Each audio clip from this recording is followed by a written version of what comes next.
बिस्मिल्लाहिर्रहमानिर्रहीम। अस्सलाम वालेकुम नाज़रीन, मैं हूं आपका होस्ट अहमद फवाद। हम खबरों के साथ आज की व्लॉग में आपकी खिदमत में हाजिर हुआ हूं। सबसे पहली बड़ी ब्रेकिंग न्यूज़ तो ये है कि बिल आखिर मकबूलियत ने कबूलियत को मात दे दी है।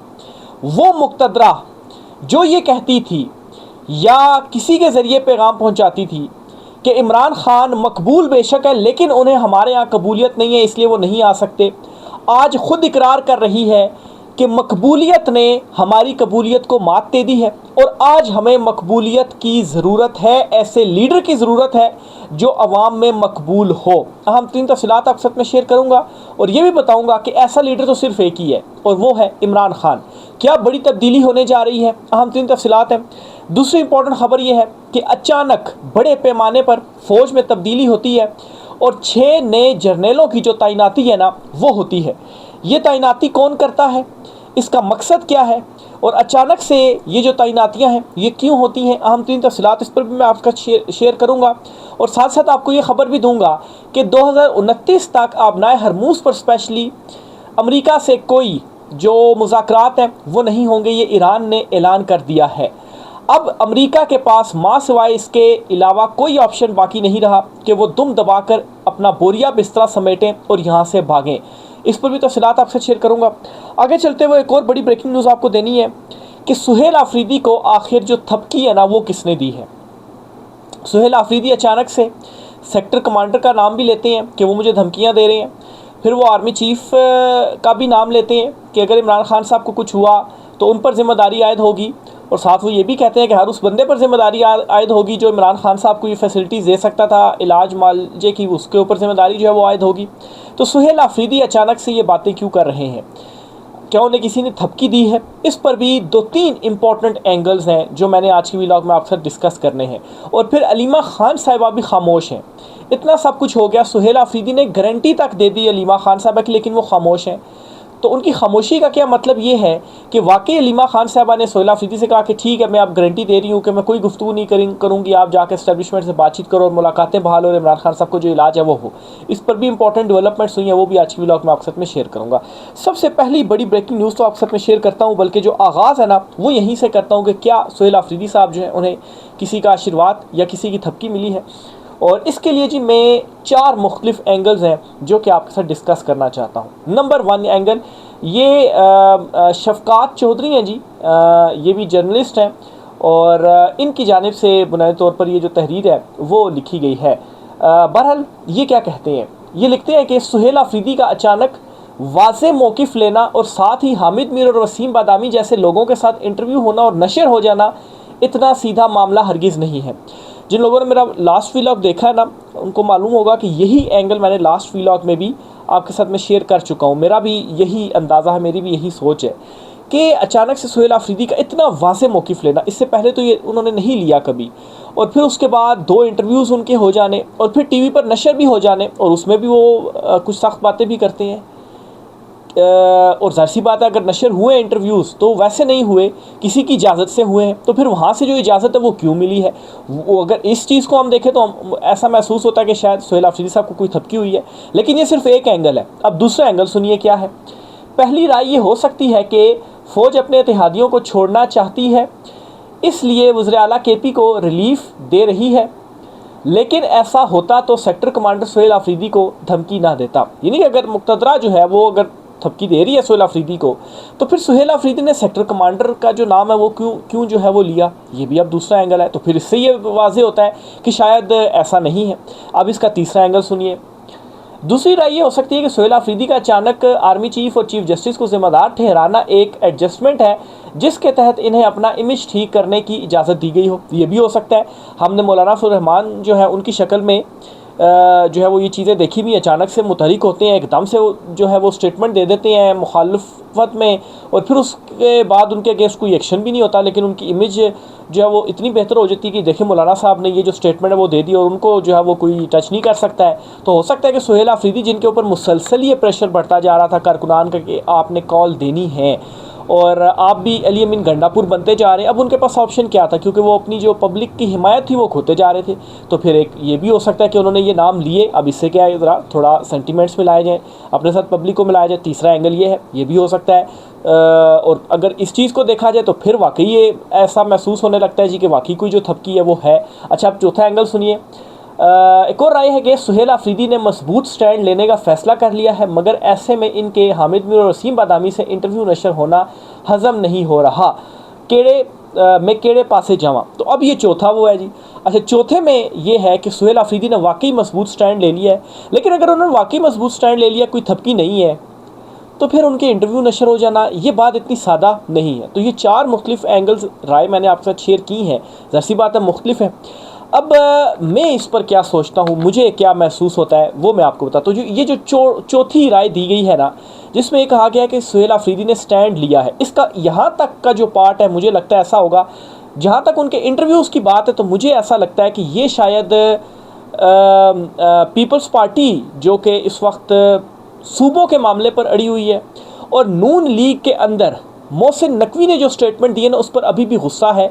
और अक्सरियत की राय ये है कि मोहसिन नकवी की छानबीन होनी चाहिए। ये भी अभी कुछ देर पहले जो खबर है वो सामने आई है। तो उनको भी शायद हो सकता है कि कुछ ज़रा प्रेशराइज़ करने के लिए कि ये इनके इंटरव्यू नशर हो रहे हैं, इनको हम थपकी दे रहे हैं, वापस ला रहे हैं, तो सीधे हो जो आप 28वीं तरमीम हो। ये भी एक एंगल जो है वो हो सकता है।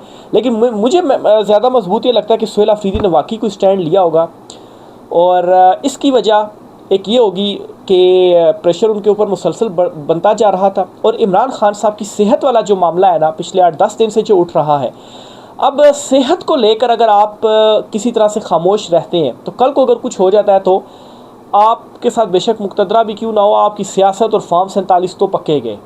तो मैं ये समझता हूँ कि एक बर्दाश्त का जो लेवल था वो ख़त्म हुआ है। उसके बाद ये जो स्टैंड है ना सुहेल अफरीदी साहब की जानिब से वो लिया गया है। मेरी एटलीस्ट इसमें जो राय है वो ये है। आप भी अपनी अपनी जो राय है वो कमेंट बॉक्स में लिख सकते हैं कि आपको कौन सी जो बात है वो दुरुस्त लगती है। बहरहाल जहाँ तक बात है अलीमा खान साहिबा के हवाले से, वो खामोश हैं, और सुहेल अफरीदी आज प्रेस कॉन्फ्रेंस करते हैं और उसमें वो गारंटी देते हैं कि अलीमा खान साहिबा की गारंटी मैं देता हूँ कि कोई सियासी गुफ्तगू नहीं होगी। देखिए, अगर गारंटी देनी थी तो वो पहले भी दे सकते थे। अब भी गारंटी देने का क्या मतलब हुआ कि क्या अलीमा खान साहिबा ने उनको कहा है या वो मान गई हैं कि ठीक कि आप मेरी गारंटी दे दें, और फिर उसके बाद सुहेल अफरीदी ने जो गारंटी है वो दे दी है कि ठीक है वो गुफ्तगू नहीं करेंगी। क्योंकि अलीमा खान साहिबा की ये मौक़िफ़ है कि ये तो हमारा कानूनी हक़ है, हम क्यों ऐसी कोई जो गारंटी है वो दे, अंडरटेकिंग दे के नहीं हम कोई सियासी गुफ्तगू नहीं करेंगे। तो ये उनका मौक़िफ़ था जिसके ऊपर उन्होंने स्टैंड लिया हुआ था। तो अब अचानक से उनका खामोश होना और फिर सुहेल अफरीदी साहब जो हैं उनका गारंटी देना, तो इससे ऐसा महसूस होता है, ज़ाहिर सी बात है बहनें हैं, शायद उनका ये हो कि पहले हमें इमरान खान साहब की जो ट्रीटमेंट है उसके ऊपर तवज्जो देनी चाहिए, तो हम सियासी जो गुफ्तगू है वो नहीं करते, इसलिए सुहेल अफरीदी ने ये जो बात है वो की होगी।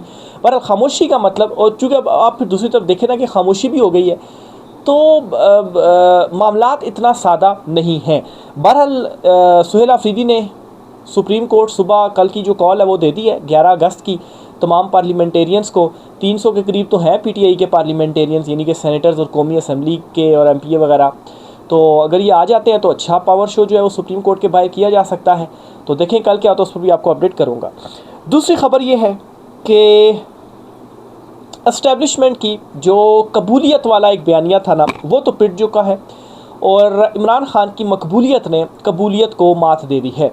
सुहेल वड़ाइच साहब, इन्होंने सबसे पहले ये बात की थी कि इमरान खान साहब मकबूल हैं, लेकिन उनकी मकबूलियत जो है वो नहीं है। इमरान खान साहब मकबूल ज़रूर है लेकिन उनकी कबूलियत नहीं है एस्टेब्लिशमेंट में, तो इसलिए जी वो नहीं आ सकते। ये किसने कहा था? जो सुहेल वड़ाइच साहब है, उन्होंने ये जो कॉलम है वो लिखा था। अब सुहेल वड़ाइच ख़ुद ये इतराफ़ कर रहे हैं कि इस वक्त एस्टेब्लिशमेंट के अंदर ये है कि हमें एक जो मकबूल बंदा है ना वो चाहिए जिसकी आवाम में वर्थ हो, ताकि हमारी भी जो वर्थ है वो बने। तो ख़ुद गोया इकरार कर रहे हैं कि मकबूलियत वाला जो उन्होंने बात की थी ना, कबूलियत वाली, वो तो पिट चुकी है बुरी तरीके से, और अब ज़रूरत पड़ गई है इमरान खान की, इस बात का भी एतराफ़ कर लिया गया है। इस्टेब्लिशमेंट को एक ऐसा लीडर चाहिए जिसके पास सियासी बयानिया हो। सुहेल वड़ाइच ने यह कहा। फिर मंसूर अली ख़ान जो है उन्होंने पूछा, वो तो एक ही लीडर है। मेरी नून लीग के एक बंदे से बात हुई, वो कहने लगा कि हम जो मर्ज़ी कर लें, हमें आगे से यही जवाब मिलता है कि खान ते जेल विच है। ये चीज़ नून लीग को भारी पड़ रही है, ये उन्होंने कहा। तो ये दोनों बैठकर गुफ्तगू कर रहे थे और बिल आखिर इस बात का इकरार कर लिया गया और इस इकरार में ये भी मान लिया कि इमरान खान की ज़रूरत है, मान गए हैं वो। अब मसला ये है कि फिर साथ में वो ये भी कहते हैं कि डर असल में ये है कि इमरान खान साहब अगर आगे तो हम में से किसी को भी नहीं छोड़ेगा। अब ये फिर इमरान खान साहब पर है, उनसे अगर जाकर बात की जाती है। अगर आप ये कहें कि इमरान खान साहब नज़रिए रसूल के ऊपर कंप्रोमाइज़ करके आएंगे तो वो तो इमरान खान साहब डटे हुए, वो नहीं आ रहे। अगर आना होता तो अभी तक वो आ चुके होते। आगे चलते हुए आपको बताता चलूँ कि 6 अहम ओहदों पर मौजूद नए जर्नेल जो हैं वो तकर्रुर किए गए हैं। ये ख़बर क्या है जी? ख़बर आती है ईरान और अमेरिका तनाज़ुर में। पहले तो मैं आपको ये ख़बर जो है वो शेयर करता चलूँ, फिर वो बताता हूँ।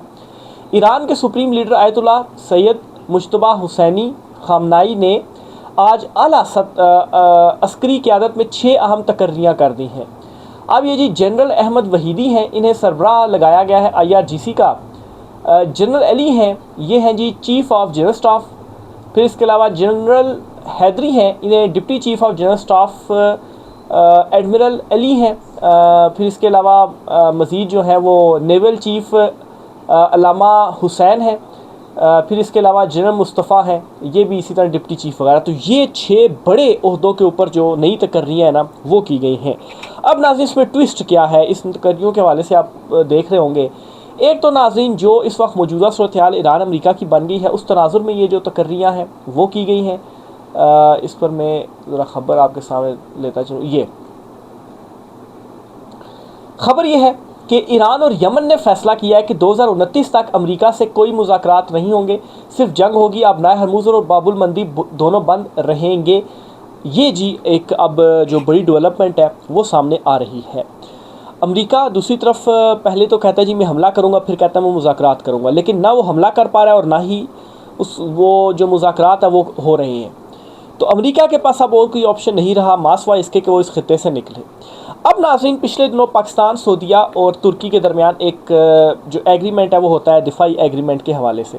अब इसको नाज़रीन एक तो अब्दुल बासित हैं, ये पाकिस्तान के सफ़ीर गालिबन भारत में रह चुके हैं, ये कहते हैं जी कि ये अमेरिका जो है वो उसकी मर्ज़ी से ही हुआ है, उसको मालूम था और उसने होने भी दिया। फिर अमेरिका से भी ये आ रहा है कि ये अमेरिका की हिमायत में ही एक तरह से मुआहदा था।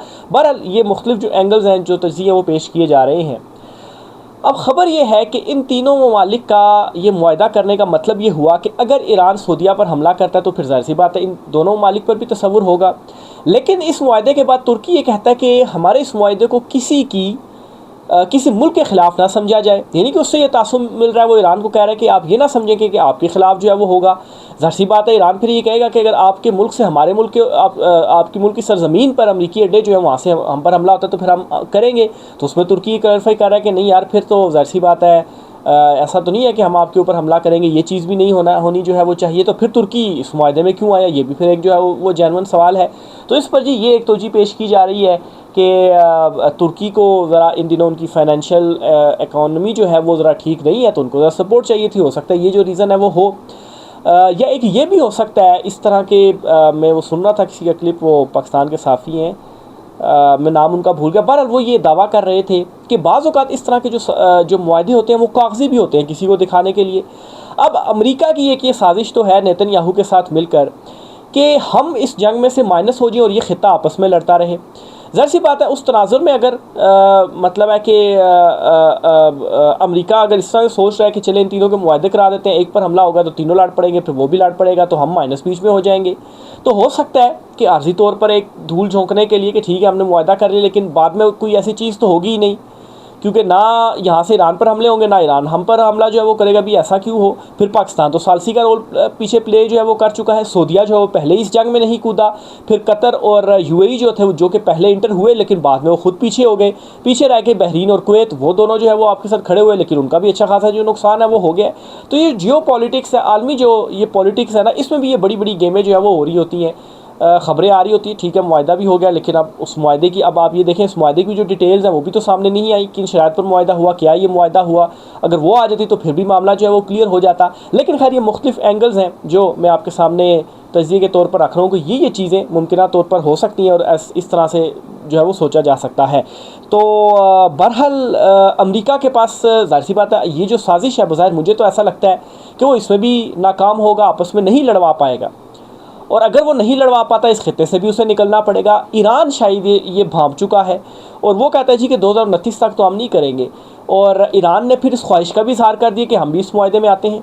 अब ख्वाहिश का इजहार करने का मतलब क्या है कि अगर ईरान भी इस मुआहदे में शामिल हो जाता है तो फिर तो अब नए हरमूज़ या बाबुल मंदीब, ये जो इस खित्ते के ममालिक हैं, उनके लिए तो कोई मसला नहीं होगा ना। जिनका आपस में मुआहदा हुआ उनके लिए कैसे बंद हो सकती है तेल की जो है वो फ्राहमी भी यकीनी बनाई जा सकेगी। लेकिन मसला पड़ना है फिर अमेरिका को या उसके जो इत्तेहादी हैं उनको।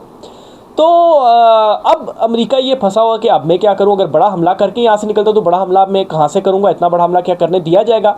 खुद जो खलीजी ममालिक हैं वो मुझे रोक रहे हैं कि इतना बड़ा हमला ना करो, अगर कर दिया तो फिर हमारी खैर नहीं, ईरान हम पर हमला जो है वो करेगा, फिर मैं वहाँ पर टिक भी नहीं सकता, मुझे निकलना भी है। तो निकलता हूँ तो मज़ीद ज़िल्लत का सामना जो है वो करना पड़ेगा, और किसी मुज़ाकरात के बगैर अगर निकलता हूँ तो फिर बाबुल मंदीब और अपना हरमूज़ जो है वो उसका क्या होगा। बहरहाल अमेरिका ने अपने एतबार से तो अल्टरनेट तलाश किए हुए हैं, लेकिन बाकी खित्ते को तो मुसीबत में डाला हुआ है, या उसके जो इत्तेहादी हैं उससे तो उसने मुसीबत में डाला हुआ है। बहरहाल इत्तेहादी क्या करेंगे वो भी बाद में, ज़ाहिर सी बात है उनको जब तेल की ज़रूरत पड़ेगी तो ईरान के साथ मुआहदे कर लेंगे।